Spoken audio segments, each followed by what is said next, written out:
I just want to point this out. It is not lost on me that I'm about to discuss the differences in popularity between the NBA and the NHL while I'm at the last remaining MLB/NFL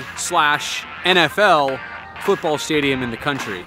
Yeah, crazy how that works out.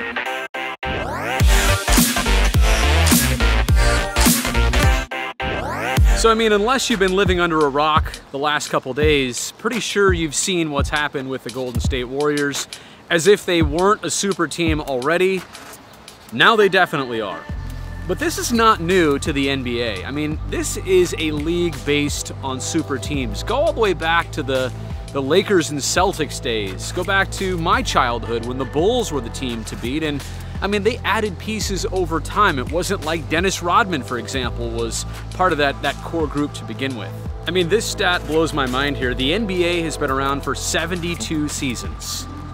The Celtics and Lakers have won 33 titles in those 72 seasons. 5 teams have combined to win 50. 8 teams have combined to win 59 of those 72. Like, it's a league all about the super teams, which is so much different than the way that we know hockey is. The word parity, not P-A-R-O-D-Y. I'm talking about P-A-R-I-T-Y. Everybody discusses parity when they're trying to identify the competitive nature of the NHL. And it's very true because, I mean, it's the only reason the Vegas Golden Knights got to the Stanley Cup Final in their very first season.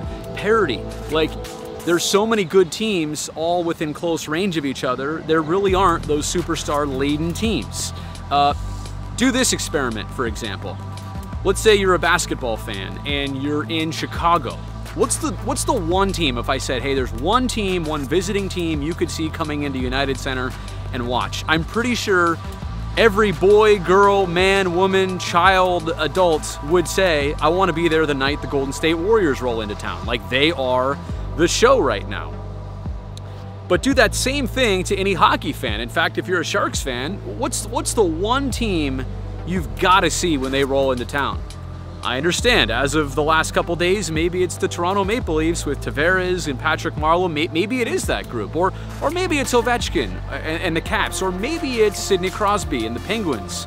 My point is, there's just not that one obvious team. And I'm wondering, as much as I have appreciated the parity aspect of the NHL, as much as I have appreciated the fact that every team has a chance to win on any given night, and that's why it's interesting, I'm starting to wonder if that's actually going against the NHL and hurting the league in regards to popularity, in regards to the casual fan.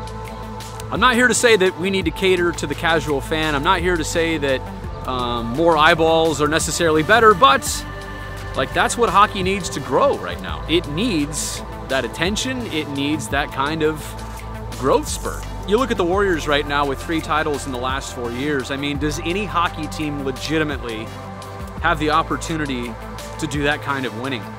The Penguins won in back-to-back years, but before they did it, 3 and 2 years ago, the last team to repeat were the Detroit Red Wings of the late 90s.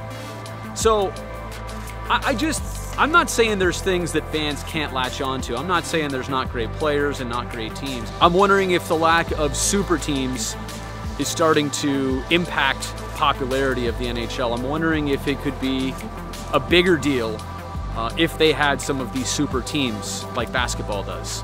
Maybe I'm right, maybe I'm wrong. I would love to know your questions, your feedback, so put those down in the comment section below.